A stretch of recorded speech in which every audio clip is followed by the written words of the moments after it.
orang ngaji.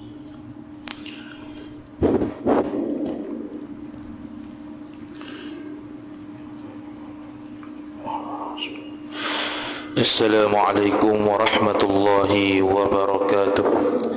A'udzu billahi minasyaitonir rajim. Bismillahirrahmanirrahim. Alhamdulillahi rabbil alamin, wassalatu wassalamu ala asyrafil anbiya'i wal mursalin sayyidina Muhammadin wa ala alihi wa sahbihi ajma'in.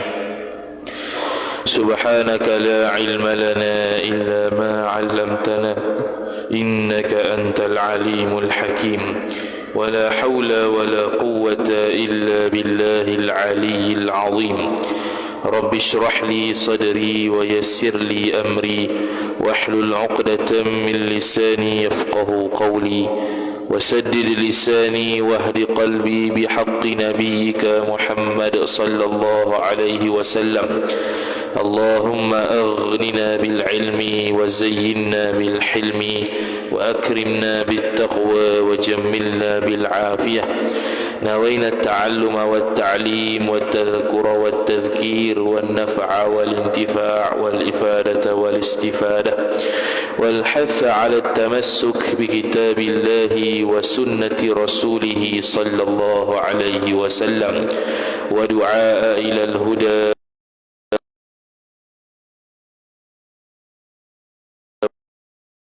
به وثوابه سبحانه وتعالى. آمين يا رب العالمين. Kitab Ad-Durrul Thamin, muka surat 32 baris 10 daripada atas. Wa qala Syekhul Musannifu rahimahullahu ta'ala wa nafa'ana Allah bi'ulumihi wa bi'ulumikum wa bi'ulumi masyayikhina fid darain. Amin ya rabbal alamin. Kata pengarang Syekh Daud bin Abdullah Al-Fatani rahimahullahu ta'ala, maka berpagi-pagi suka ia, kemudian maka datang ia yang bertanya itu, maka diulangkan tanyanya, maka menjawab ia seperti yang diajarkan oleh Nabi sallallahu alaihi wasallam.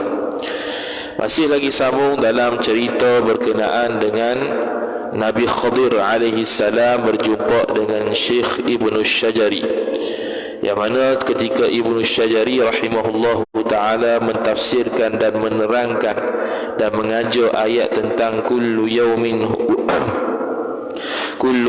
huwa fi sya'an. Setiap hari itu Allah Ta'ala itu ada kerja dia, ada sibuk dia. Jadi datang seorang lelaki datang pada dia, Ibnu Syajari, dia tanya, dah sekarang Allah buat apa? Sekarang Allah Ta'ala buat apa? Maka Imam Ibnu Syajari senyap, tak boleh jawab. Bila tak boleh jawab tu, wallahu a'lam, dia tak jawab. Dia tak pandai-pandai jawab tu. Kemudian waktu malam dia sedih hati. Dia rasa sedih sebab tidak boleh jawab soalan yang semudah itu. Sedangkan dia sedang mentafsirkan dan mengajar ayat kullu yaumin huwa fi sya'n. Setiap hari itu Allah Ta'ala ada kerja dia. Maka ketika malam dia sedih hati itu, waktu dia tidur di mimpi Nabi sallallahu alaihi wasallam. Nabi sallallahu alaihi wasallam pun bagi tahulah jawapan dia. Antara jawapan dia ialah Allah Ta'ala sedang menaikkan satu kaum dan menghinakan kaum yang lain. Maka Nabi SAW bukan setakat memberikan jawapan, bahkan memberitahu siapa laki-laki itu. Nabi SAW mengatakan bahawa lelaki itu ialah Khadir alaihi salam, seorang Nabi yang bukan Rasul, yang bukan Wali. Nabi Khadir alaihi salam khilaf ulama kepada 3 pandangan. Dalam kitab Al-Mawsu'ah Al-Fiqhiyah Al-Kuwaitiyah disebutkan dia ni sama ada pandangan mengatakan ada yang kata Rasul, ada yang kata Nabi, ada yang kata Wali. Tapi pandangan yang selalu dipilih ialah ia tu seorang Nabi. Syekh Nawawi Al-Bantani rahimahullah sebut dalam kitab Nurul Zalam Syarah Aqidatul Awam, khairul umuri awsatuha, pekerjaan perkara yang paling baik ialah perkara yang pertengahan. Antara Rasul, Nabi dan Wali, yang tengah-tengahnya Nabi lah, yang rendah sikit Wali, yang atas sekali Rasul. Khairul umuri awsatuha, Sebaik-baik perkara yang baiknya ialah yang pertengahan. Jadi dia pilih seolah-olah pandangan mengatakan Nabi Khadir alaihissalam bukan rasul dan bukan wali tapi nabi. Maka sekarang ni dia nak bagi jawapan kepada lelaki tadi kalau dia mari semula. Kata musannif rahimahullahu ta'ala, maka berpagi-pagi, yakni pada waktu pagi, suka ia Ibnu Syajari. Syekh Ibnu Syajari pun suka lepas kejut daripada tidur tu, mimpi semalam Nabi SAW beri jawapan. Kemudian maka datang ia seorang tadi yang bertanya itu. Siapa ia tu? Yakni yang bertanya itu, iaitu Nabi Khadir alaihissalam. Maka diulangkan tanya orang yang bertanya itu. Orang yang tanya itu pun ulang semula apa yang Allah Ta'ala sedang buat sekarang. Maka menjawab Ibnu Syajari seperti yang diajarkan oleh Nabi sallallahu alaihi wasallam, iaitu apa? Allah Ta'ala sedang menurunkan satu puak, sedang menghinakan satu puak dan mengangkatkan puak yang lain. Itu yang diajar oleh Nabi sallallahu alaihi wasallam. Maka berkata ia seorang yang bertanya tadi, kata dia apa? Selawatlah olehmu Ibnu Syajari akan orang yang mengajarkan kamu. Jadi Nabi Khadir alaihissalam pun tahu siapa yang ajar jawapan tersebut kepada Ibnu Syajari, iaitu Nabi sallallahu alaihi wasallam. Nabi Khadir alaihissalam seorang nabi yang cukup mulia, dan dia diberikan Allah Ta'ala ilmu ladunni, iaitu ilmu yang tanpa dipelajari pun tahu. Dia tahu apa yang akan berlaku. Jadi dia tahu apa yang dicakap oleh Ibnu Syajari ini telah diajar oleh Nabi sallallahu alaihi wasallam. Cerita Nabi Khadir alaihi salam termaktub dalam Quran bila Nabi Musa alaihi salam berguru dan berjumpa dengan Nabi Khadir alaihi salam dalam suratul Kahfi. Dalam suratul Kahfi, Nabi Musa alaihi salam mengakui bahawasanya di atas alam ni dia paling alim. Dia paling reti belaka. Maka ditegur Allah Ta'ala, ada lagi yang lebih mulia dan lebih alim daripada kamu, iaitu namanya Nabi Khadir alaihi salam. Maka Nabi Musa alaihi salam pun dia tu pergi berguru dengan cari Nabi Khadir alaihi salam untuk mengambil ilmu dan berguru dengan Nabi Khadir alaihi salam. Seberapa banyak alimnya kawan ni. Maka berlakulah cerita Nabi Khadir dengan Nabi Musa AS yang panjang tu dalam suratul Kahfi. Boleh tengok tafsiran berkenaan dengan suratul Kahfi untuk mengetahui cerita Nabi Musa dengan Nabi Khadir alaihi wassalam dengan lebih lanjut. Kemudian kata musannif rahimahullah subhanahu wa ta'ala, maka dia kata, maka makna kullu yaumin huwa fi sya'n, itu bahawasanya di dalam tiap-tiap waktu pada pekerjaan menyatakan pekerjaan itu, yakni oleh Allah atas sekira-kira barang yang dikehendaki pada azali. Allah Ta'ala menzahirkan sesuatu. Menzahir makna sama ada mewujudkan sesuatu, meniadakan sesuatu, memberi rezeki ke apa-apalah yang Allah Ta'ala zahirkan daripada dia, maka itu telah ditetapkan oleh Allah Subhanahu wa Ta'ala sejak azali lagi. Jadi tidak timbul isu berkenaan dengan Allah baru kehendak, tidak. Allah boleh berubah kehendak dia, tidak. Kerana kehendak Allah sejak azali sudah sebegitu, maka selama-lamanya sudah sebegitu. Allah Ta'ala dia mengetahui sejak azali, maka begitu juga kehendak Allah berlaku sejak azali. Bukannya Allah Ta'ala baru kehendak ataupun bertukar dan berubah kehendak Tuhan, bukan. Seperti mana zahir yang difahami oleh orang-orang awam yang lain. Allah Ta'ala kan maha berkehendak, boleh saja dia bertukar bila-bila. Nampak betul tapi salah. Sebab itu kita belajar dalam akidah ni bab ta'alluq. Ta'alluq iradat ialah berkenaan dengan ta'alluq iradat ada dua. Pertamanya saluhi qadim, yang kedua tanjizi qadim. Atas pandangan mu'tamad. Jadi saluhi qadim ni sejak azali juga, tapi beza dengan tanjizinya ialah saluhi ni boleh Allah kehendak, boleh Allah tak kehendak. Boleh Allah kehendak kita ada, boleh Allah kehendak kita tiada. Boleh Allah kehendak kita mati, boleh Allah Ta'ala kehendak kita hidup lagi, boleh Allah Ta'ala kehendak kita mati sejak azali lagi. Bukan sekarang baru Allah kehendak dah. Kita lahir sekarang ni, mati bila, semua dah tetap sejak azali dah, sebelum ada kita lagi. Nabi SAW tak wujud, jadilah seorang perempuan yang namanya Hawa. Maka Nabi Adam pun terpesona. Bila terpesona nak sentuh pasien lelaki berakhir perempuan, dia pun nak sentuh malaikat. Mahar Nabi Adam alaihi salam, mahar Nabi Adam alaihi salam untuk menghalalkan Sayyidatina Hawa alaihi salam ialah dengan berselawat ke atas Nabi sallallahu alaihi wasallam dengan qadar satu napah.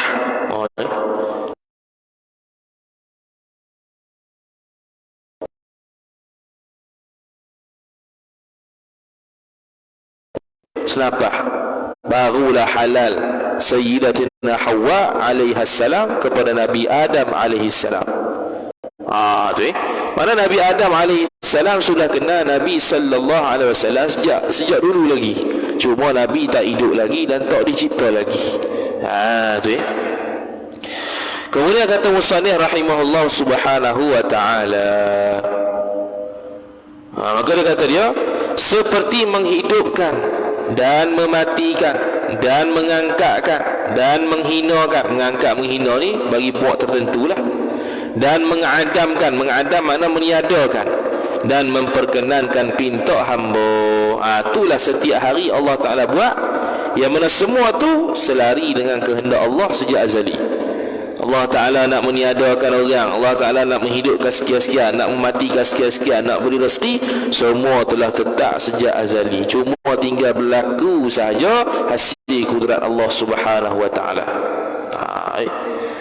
Jadi semua tak terlepas dengan kehendak Allah. Tidak ada satu benda dan satu takdir pun yang berlaku tanpa kehendak Allah Subhanahu wa Ta'ala. Semuanya dengan kehendak Allah. Wajib kita i'tiqad sedemikian. Tidak ada kebetulan-kebetulan dengan makna kebetulan tu tidak Allah kehendak tapi berlaku. Tidak ada. Semuanya sama ada betul ke, kebetulan ke, betulan ke, semua daripada Allah Subhanahu wa Ta'ala. Kemudian kata musannif rahimahullahu ta'ala, kata penghulu kami terjemah pada Sayyiduna lah, ahli tasawuf. Kata ahli tasawuf, kata apa? Tiap-tiap seorang daripada manusia itu, ia manusia bernafas tiap-tiap sehari pada semalam 100,000 nafas dan 24,000 nafas yang pertengahan. Ahli tasawuf kita tiap-tiap hari ni manusia akan bernafas sebanyak 124,000 nafas yang pertengahan, yang mu'tadil lah. 124,000. Mana bukan cepat-cepat, bukan terlalu cepat, bukan terlalu lambat, pertengahan. 124,000 nafas. Kalau ikutkan 124,000 ni jumlah Nabi lah atas sebahagian pandangan. Atas sebahagian pandangan itu jumlah Nabi 124,000. Cuma pandangan mu'tamad tidak 124,000. Tapi pandangan mu'tamadnya tawakuf.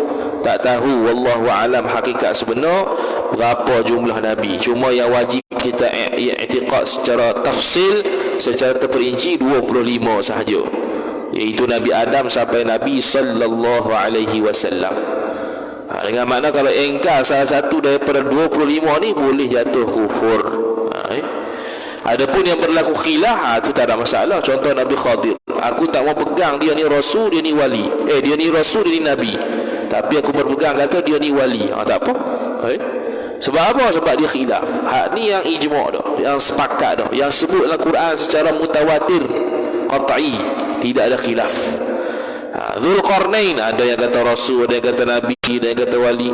Kita pun kata dia wali, dia bukan nabi. Tak apa, sebab berlaku khilaf. Ni nak percaya tidak, tak percaya sudah, bukan je akidah pun. 104 nafas ni kira sendiri lah. Kemudian, dan pada tiap-tiap satu nafas daripada 124,000 nafas tu, 1,000 yang mati dan 1,000 yang diperanokkan. Setiap tarikan nafas manusia tu di atas alam ni ada 1,000 yang mati, lepas tu 1,000 dalam masa yang sama tengah beranak. Punya banyak manusia ni. Tarik nafas sekali, mati 1000, hidup 1000. Mati 1000, hidup 1000. Ni dia panggil pendapat ahli tasawuf yang dia tak tahu, dia tak nukil, dia tak bagi tahu siapa nama. Dia nak percaya tak apa, tak percaya sudah. Tu ya. Jangan serius sangat. Bukan hadis pun. Kalau hadis tak apa, mungkin kita kena cek riwayat dia sebagai ni nak kata ahli tasawuf kata sekali kita nafas 1000, bukan bermaksud nafas kita ni ada kuasa dah. Takdir Tuhan sejak azali, setiap nafas manusia tu ada 1000 orang mati, ada 1000 orang hidup mana beranak lain. Dan 1000 yang dibuntingkan, 1000 yang beranak, yang mengandung, bukan beranak, mengandung. Setiap kali nafas tu ada 1000 mati, 1000 beranak, 1000 mengandung. Tu. Kemudian kata musannif rahimahullahu taala, dan padanya itu pada satu nafas manusia itu 100,000 farash. Farah ni bukan farah kemaluan tu. Ini kalau orang ada kitab ni farah 1000 farah. Sudah 1000 farah ke mana? Ni bahasa Arab ni furjun mana kelepasan. Atas ni mana 100,000 farash ya Allah, yakni melepaskan ya Allah atas hamba Allah yang qarib, yakni lepaskan daripada musibah dan sebagainya. Tu maksud dia, bukan farah sini mana farah tunggu tu. Ya furjatun. Furjatun farah ni asal lubang ni mana ambil makna lubang ni kelepasan lah, melepaskan sesuatu. Lepas sesuatu tu ada lubang tu, boleh lepas sesuatu dari situ. Jadi kaitan makna berbahasa Arab ni ada kait belaka. Furjatun, farah dan sebagainya. Dan pada satu riwayat daripada ahli tawarikh, ahli sejarah pula dah. Ni pun sama juga. Nak pegang tak mau, nak pegang tak apa, tak mau sudah. Bukan akidah pun, dia saja masuk bahwasanya adalah pada tiap-tiap satu saat itu 600,000 perempuan yang beranak. Pula dah. Tadi ahli tasawuf kata lain, tarikh kata lain pula. Ahli tarikh ni ahli sejarah. Jadi kok mana kajian dia wallahu a'lam. Ni satu saat, tadi satu nafas. Ni satu saat 600,000 orang perempuan beranak. Dan 600,000 perempuan yang bunting, yang mengandung, dan 600,000 orang yang hina ditinggikan, dan akasnya yakni 600,000 orang yang mulia dihinakan. Ini pendapat sahaja. Tak wajib etikad, tak wajib ingkar. Ni sengaja saja masuk sebab kita dah pening pala dah mengaji kitab ni. Dia bagilah sikit benda-benda cerita-cerita, nukilan-nukilan daripada orang lain untuk kita berasa syok sikit belajar. Dan 600,000 pemerdekaan daripada api neraka, yakni 600,000 orang terlepas daripada neraka, bebas dan juga diringankan azab neraka. Dan serta yang demikian itu satu saat itu sekaliannya malaikat itu terlebih banyak makhluk. Bukan. Dan serta yang demikian itu demikian apa? Demikian 600,000 orang beranak, 600,000 orang bunting dan sebagainya itu. Walaupun begitu sekalian malaikat itu terlebih banyak makhlukat. Maksudnya malaikatlah yang paling banyak, makhluk yang paling banyak atas alam ni. Walaupun setiap saat itu 600 orang beranak, 600 orang bunting sekalipun. 600 apa? 600,000. Nampak banyak dah 600,000 setiap saat, setiap nafas. Tapi malaikat lagi banyak. Malaikat ialah makhluk yang paling banyak di atas alam ini. Makhluk yang paling sedikit atas alam ni manusia. Manusia, lepas manusia jin. Jin nisbah kita 1/9, 1/10 je. Kita 1, dia 10. Ratio dia panggil nisbah dia. Kita 1/10 daripada jin. Jin banyak lagi. Nisbah jin dengan kita kalau campur, banyak lagi binatang. Binatang di luar sana. Binatang lah. Campur manusia dengan jin ni, binatang lagi banyak. Campur binatang, jin dan manusia, malaikat lagi banyak. Malaikat langit pertama lagi banyak. Campur malaikat langit pertama, binatang, jin dan manusia, malaikat langit kedua lagi banyak.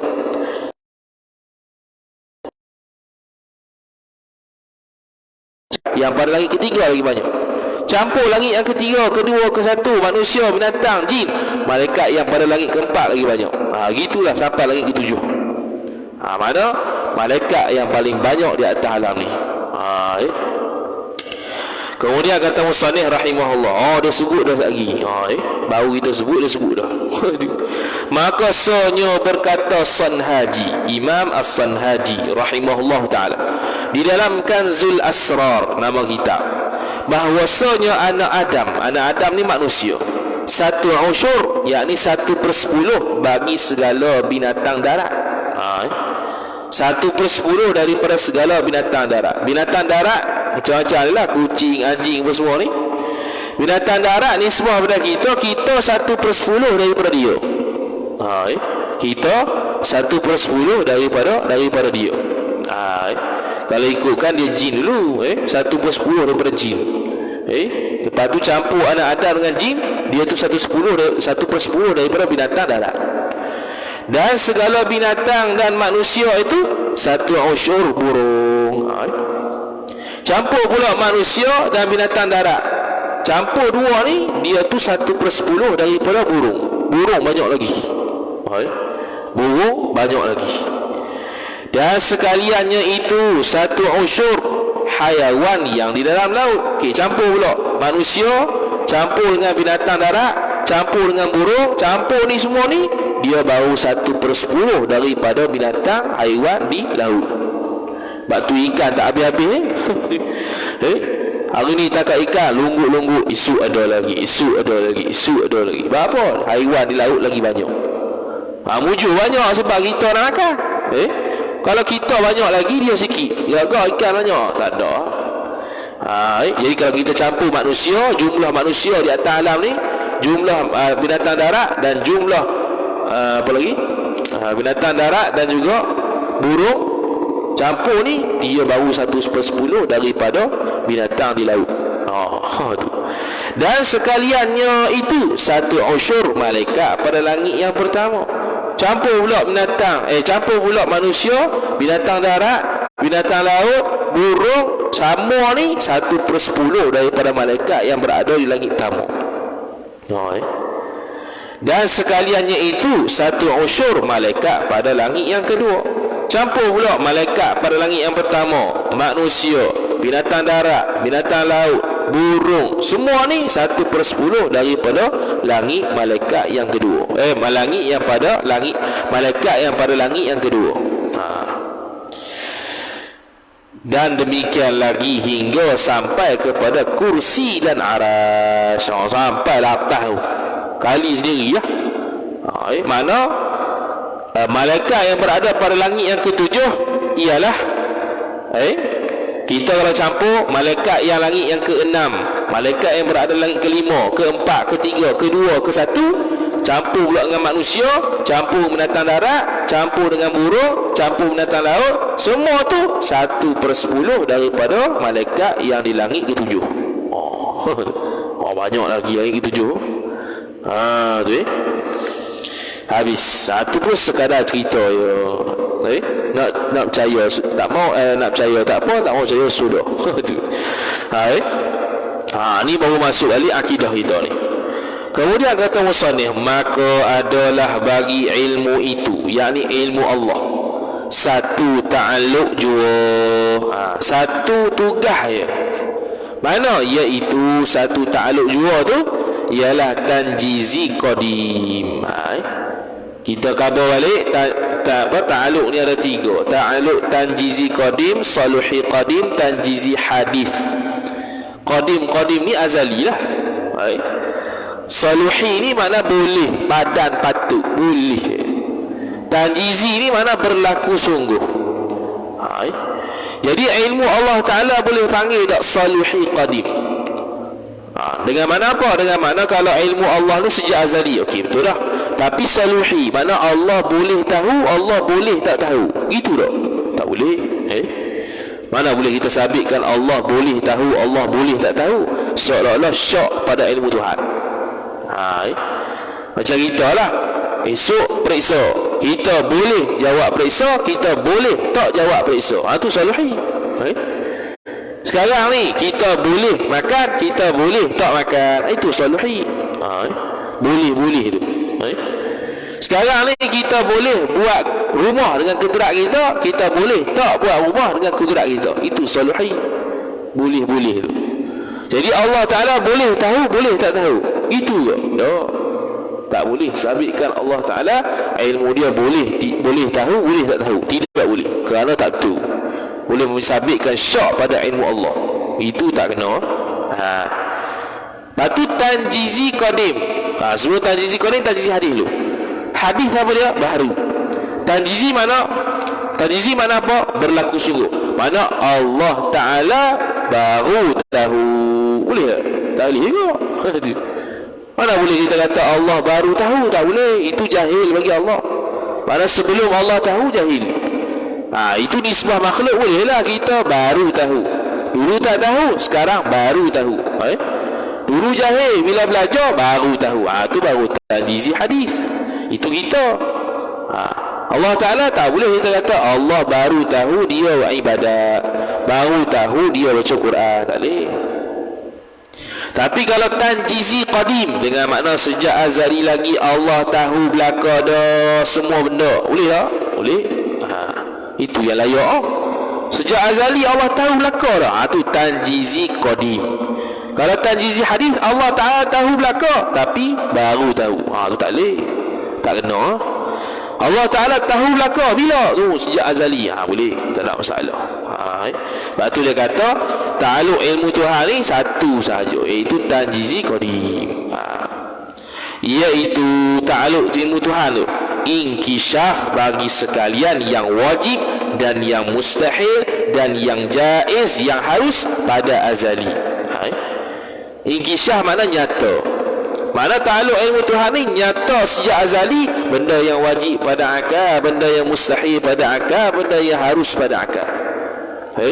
Semua nyata berlaku di Tuhan. Allah Ta'ala tahu wajib pada akal, dengan makna Allah tahu zat Allah, Allah tahu sifat dia. Allah Ta'ala tahu benda mustahil, dengan makna Allah Ta'ala tahu benda tu tak ada. Dan Allah Ta'ala tahu apa akan jadi kalau mustahil tu ada. Allah Ta'ala tahu benda yang harus, dengan makna Allah tahu benda tu boleh ada, boleh tiada. Macam kita ni lah.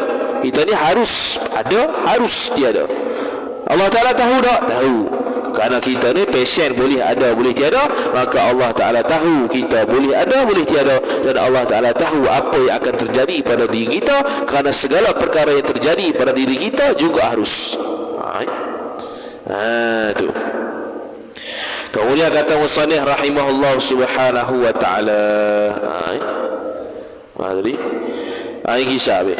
Dan pada abadi, azali dan abadi. Azali dulu, abadi selama-lamanya. Dengan tiada ta'ammul, dengan tiada perhati dan istidlal, dengan tiada minta dalil. Kalau kita nak tahu satu benda, kena ta'ammul, kena perhati, belajar dulu baru tahu. Kalau tak perhati, belajar, tak tahu. Ilmu Allah bukan begitu. Bukan kena ada dalil dulu baru tahu. Kena perhati dulu, tengok baru tahu.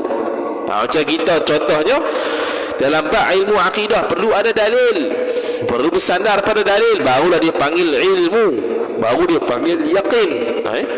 Ilmu yang yakin, yang berdasarkan dalil, baru tu, baru makrifah dia panggil, baru kenal Tuhan. Tapi kalau yakin tanpa dalil, dia panggil taklid. Taklid itu tidak dipanggil kenal Tuhan, tidak dipanggil ma'rifatullah, tidak dipanggil kenal Tuhan lagi. Masih lagi muqallid, orang yang taklid dengan seseorang. Bila taklid dengan seseorang, boleh jadi salah, boleh jadi betul. Jadi kita tidak bersumberkan dengan dalil, maka tidak boleh, tak sah. Tak sah apa? Sah akidah, tapi fasiq, sebab tak belajar. Tu atas pandangan mu'tamad. Orang yang taklid dalam bab akidah ni, dia tu fasiq, tapi sah akidah dia, sah iman dia. Kemudian kata musannif rahimahullahu ta'ala, kata Fakhrul Razi, Imam Fakhrul Razi rahimahullahu ta'ala, adalah bagi ilmu itu dua ta'alluq. Ni dia bahas detail sikit lah kita ni. Jadi dia kata ilmu Tuhan ni ada dua ta'alluq. Itu bukan pandangan mu'tamad. Itu bukan pandangan yang mu'tamad. Mana dua tu? Saluhi. Dengan mana saluhi qadim? Apa dia? Iaitu saluhi itu ta'alluq dengan segala perkara dahulu daripada diadakan. Dia iktibar, dia kira saluhi qadim ini nisbah kepada ada, nisbah kepada segala perkara sebelum ada. Tu dia kata saluhi. Kalau kita tak mesti gitu. Saluhi atau pandangan mu'tamad ialah dengan makna kita kata Allah boleh tahu, boleh tidak tahu. Tapi dia faham ataupun dia kira cara lain saluhi ni. Dengan makna ada apa? Dengan makna saluhi itu ialah segala perkara sebelum ada. Segala perkara yang sebelum ada benda itu, ada di pengetahuan Allah, dia panggil saluhi. Contoh anak kita yang akan datang. Dia akan ada tapi tak ada sekarang lagi. Tak ada lagi tapi Allah tahu dah. Dia panggil nisbah dia saluhi. Tapi nisbah pandangan mu'tamad tu bukan saluhi, tu tanjizi dah. Ni tak apalah, ni perbahasan furuk dah ni. Dan keduanya ialah tanjizi, dan iaitu tanjizi itu bahawa mengetahui kemudian daripada sifat yang bahwasanya ada ia. Bahawa mengetahui kemudian daripada ada ia, la'alla sawab, sifat yang bahwasanya tu tak ada. Kalau orang ada kitab lah, sifat yang bahwasanya itu la'alla sawab tak ada.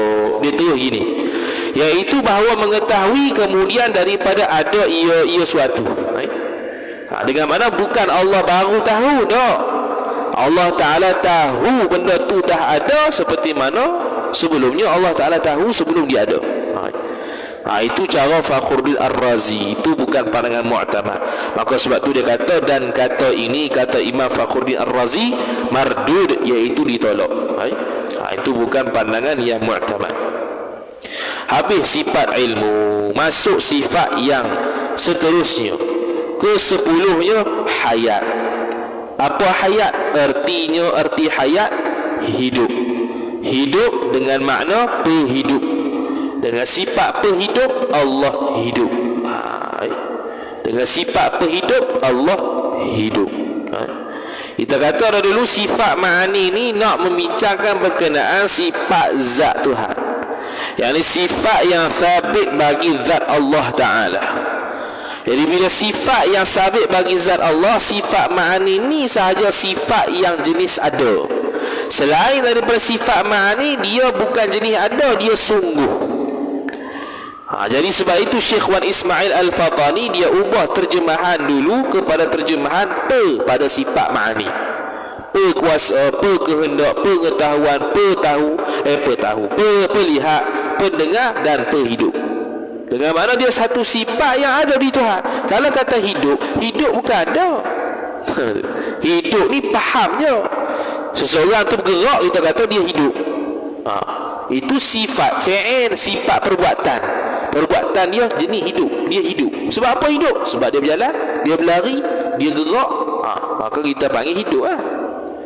Tapi yang nak di sini penghidup, sifat hayat yang Allah Ta'ala cipta, letak di roh kita. Tu sifat penghidup tu. Dengan sifat penghidup tu kita hidup. Allah pun ada sifat penghidup, tapi bukan di roh, walaupun qadim sekalipun, bukan di roh. Sebab kita kalau kita kata sifat penghidup Tuhan di roh, makna roh tu jisim, Allah jisim. Tak boleh lagi tu.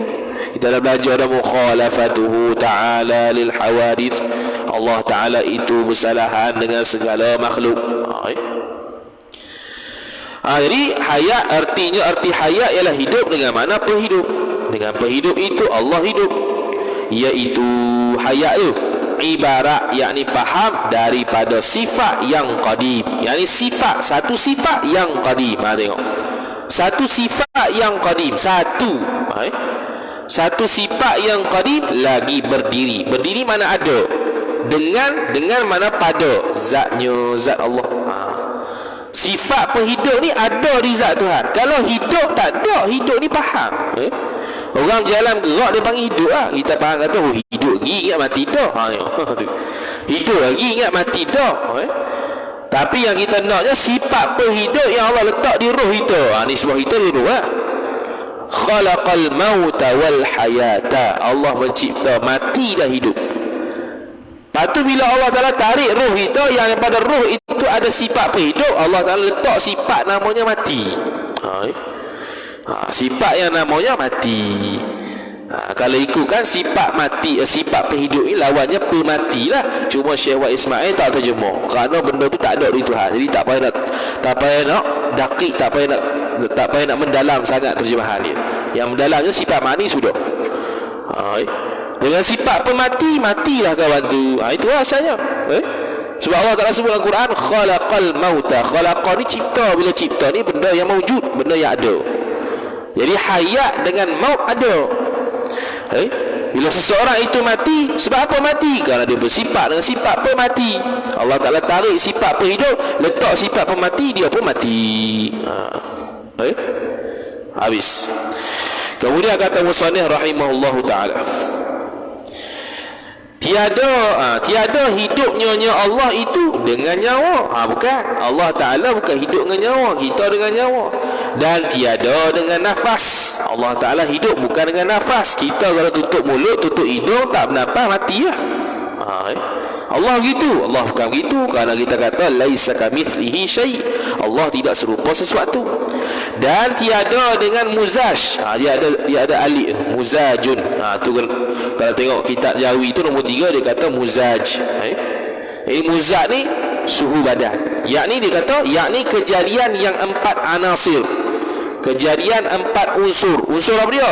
Panas, sejuk, basah, kering. Kat dalam tubuh badan kita ni ada basah, panas, sejuk, kering. Hak itulah yang menstabilkan temperature ataupun suhu badan kita, yang menyebabkan kita hidup ni. Perbahasan lanjut tu lagi kesan lah, kita tak tahu dah kita.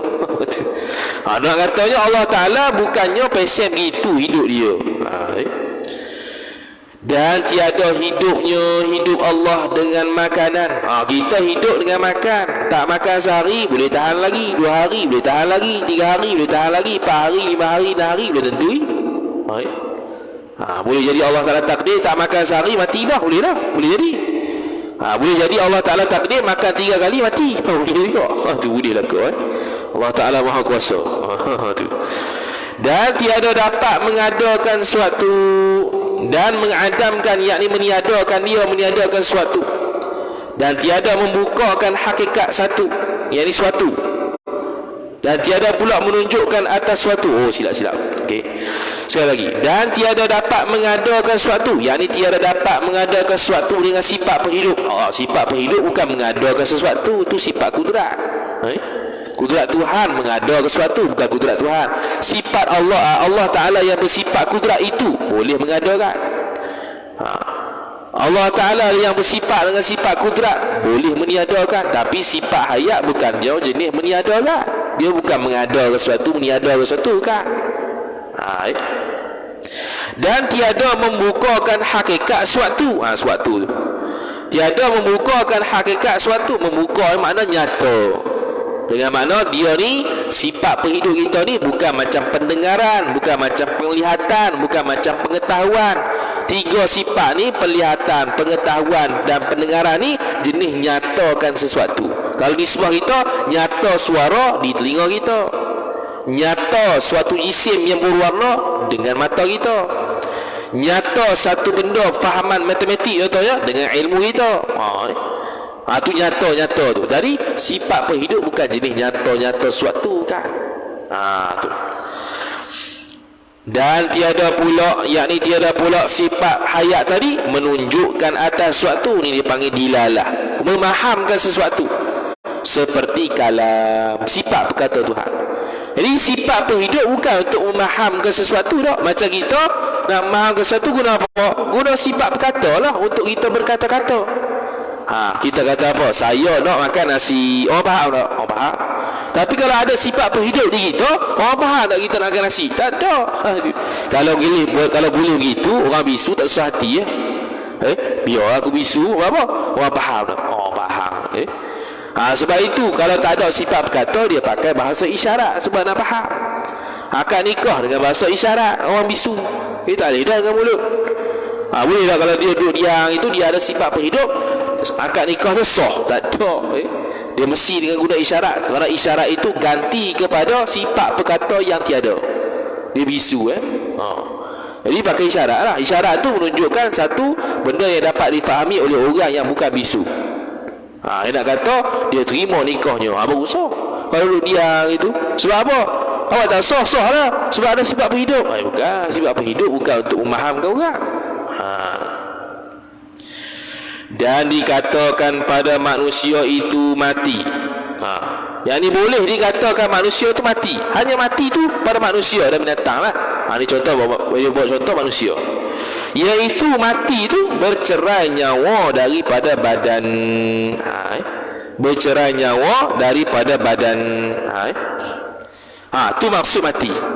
Mati manusia je lah, bercerai nyawa daripada badan. Nyawa tu Allah letak mana? Nyawa Allah letak di roh.